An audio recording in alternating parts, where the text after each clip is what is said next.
Halo Sobat Kortugi yang budiman, ketemu lagi bersama saya Dr. Gigi Rifki Alaris. Kali ini kita akan membahas tentang lucunya vinir gigi kelinci di negeri ini. Simak terus.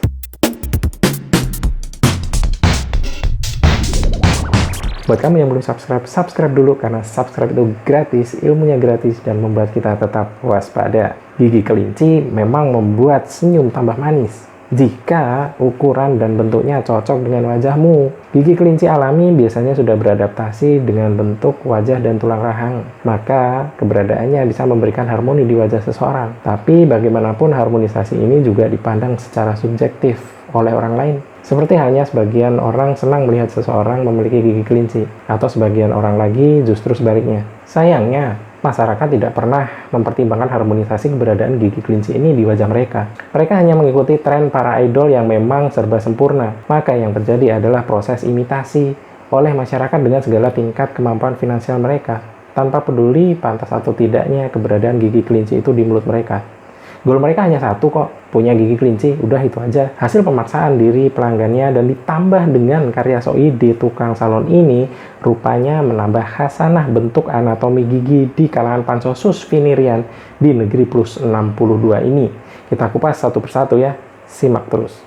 Yang pertama adalah gigi kelinci absolut. Apa kalau punya gigi dibikin seperti hewan pengerat kayak gini bisa bikin jadi auto pengerat hubunganmu sama pasanganmu juga. Jika dilihat konfigurasinya nih, gigi kelinci ini bakal bikin jiwa jomblomu menggelinjang. Gigi aja bisa dibikin gandengan. Kamunya kapan?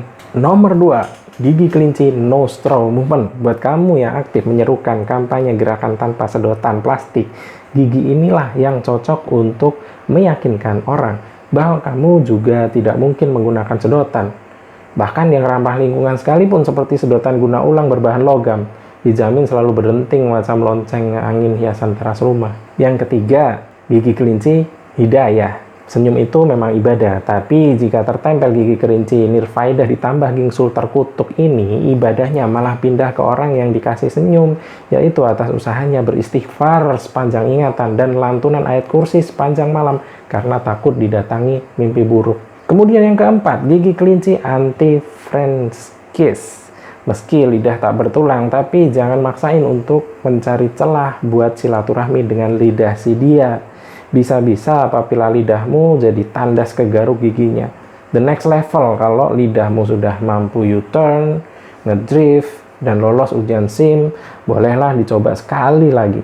Tapi ingat, lakukan pemanasan dulu, karena jika sampai keseleo, susah sekali mencari counterpane kumur coy. Yang kelima, gigi kelinci high definition. Sesuai namanya, gigi kelinci ini resolusinya kelewat gede.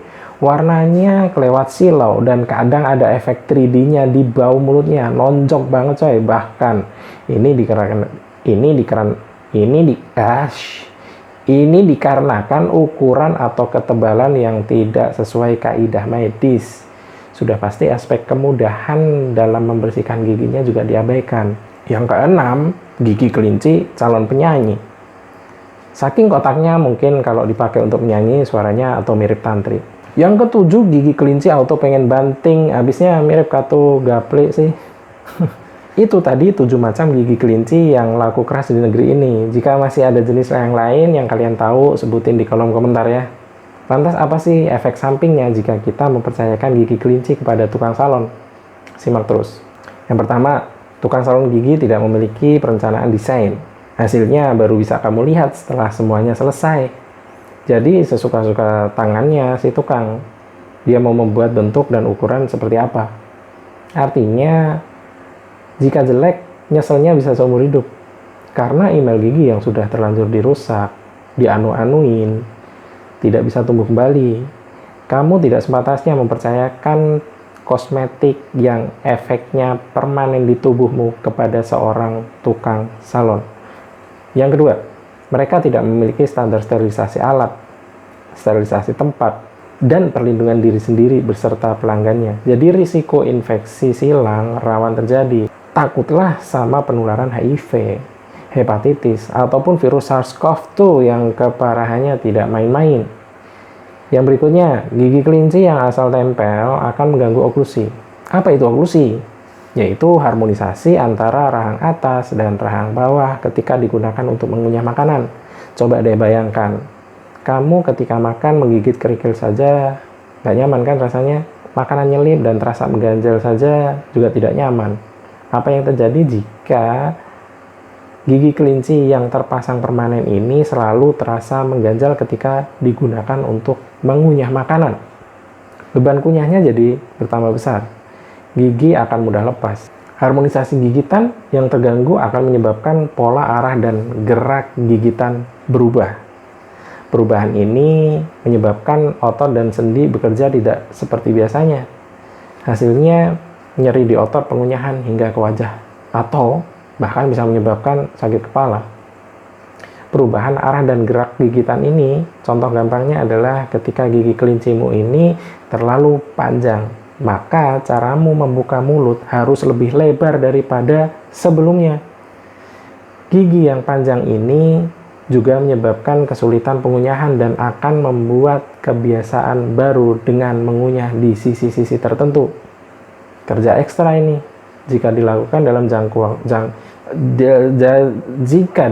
dalam jangka waktu yang lama, menyebabkan ketegangan otot hingga ke peradangan. Jadi gimana? Masih pengen jadi kaum pansosus Vinerian? Biasanya sih makin tipis budget, makin tebal vinir gigi kelincinya.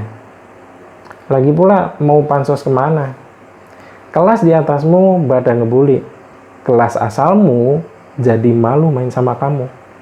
Kamu akan tetap berada di kelasmu sendiri atau uncategorized class for yourself yang anggotanya cuman kamu sendiri. Demikian ulasan dari Mindok. Terima kasih sudah menyimak dan